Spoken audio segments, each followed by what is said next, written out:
Kadethan railway स्थानका शेजारी 100 मीटरच्या पूर्वेला कडेठाण आणि वरवण हा एक रस्ता जोडण्यासाठी भुयारी मार्ग रेल्वे प्रशासनाने केला।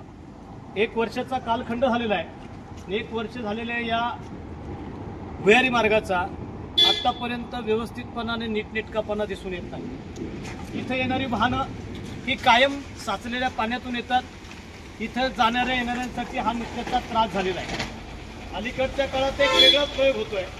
वरून जर ट्रेन गेली तर खाली खडी पडते, खडीचे दगड पडतात आणि हे सगळे दगड एखाद्या गाडीवरती, एखाद्या वृद्धाच्या डोक्यात, एखाद्या मुलाच्या डोक्यात पडून अपघात होऊ शकतो, गाडीची काच फुटू शकते। या असंख्य समस्येचा पुराण म्हणजे ही भुयारी मार्ग झालेला आहे। प्रशासनाने लोकांची सोडवणूक करण्यासाठी केलेलं काम आहे, तो लोकांना अडवणूक करण्याचा हा यशस्वी प्रयत्न केलेला आहे। अशा स्वरूपाचं चित्र सध्या दिसतंय।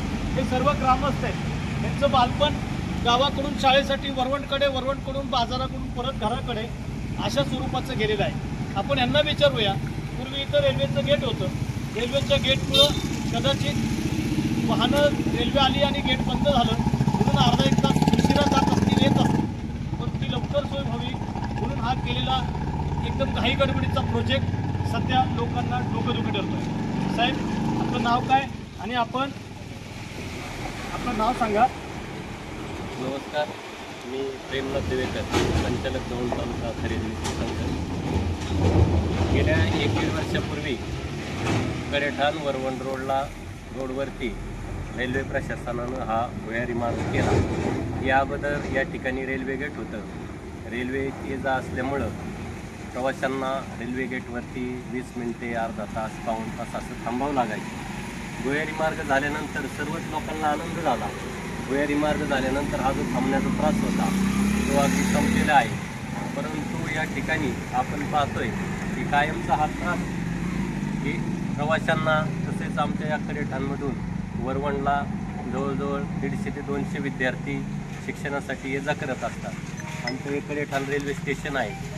स्टेशनवरती सुद्धा रोज 200च्या पुढं पुण्यासाठी लोक आणि विद्यार्थी असतील किंवा नोकरीच्या निमित्ताने लोक असतील, त्यांची ये जा असते।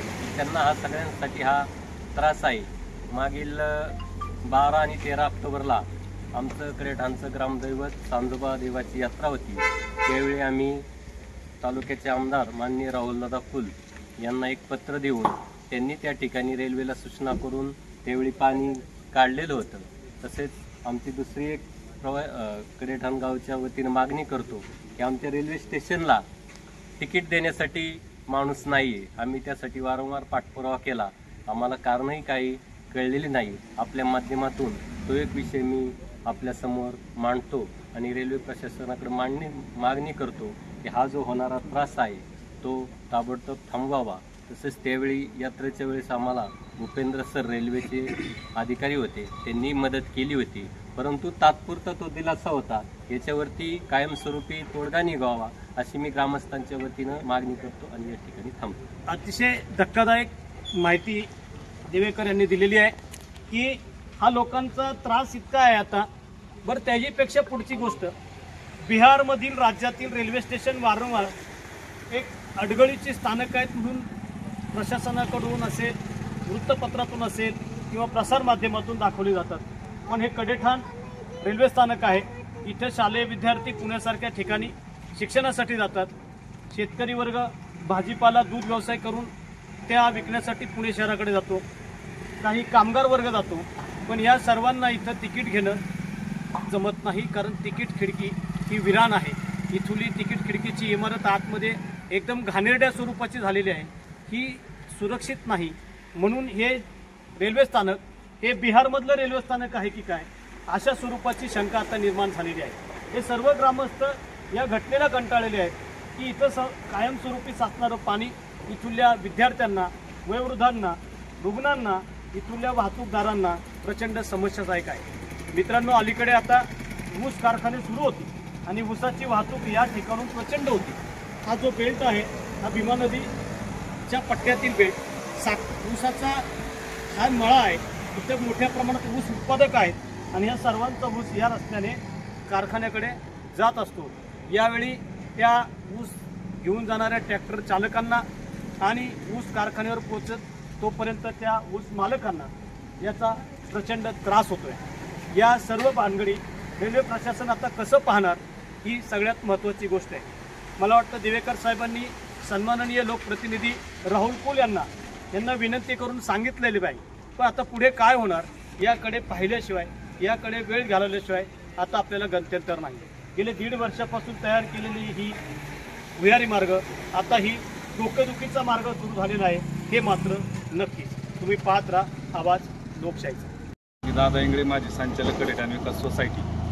आज या ठिकाणी वारंवार पत्रकारितेच्या माध्यमातून पत्रकारांनाही या रेल्वे मोरीच्या बाबतीत अनेक वेळा प्रश्न आवाज उठवण्याचा प्रयत्न केलेला आहे, परंतु कुठल्याही प्रकारची रेल्वे खात्याने अद्यापपर्यंत दखल घेतलेली नाही।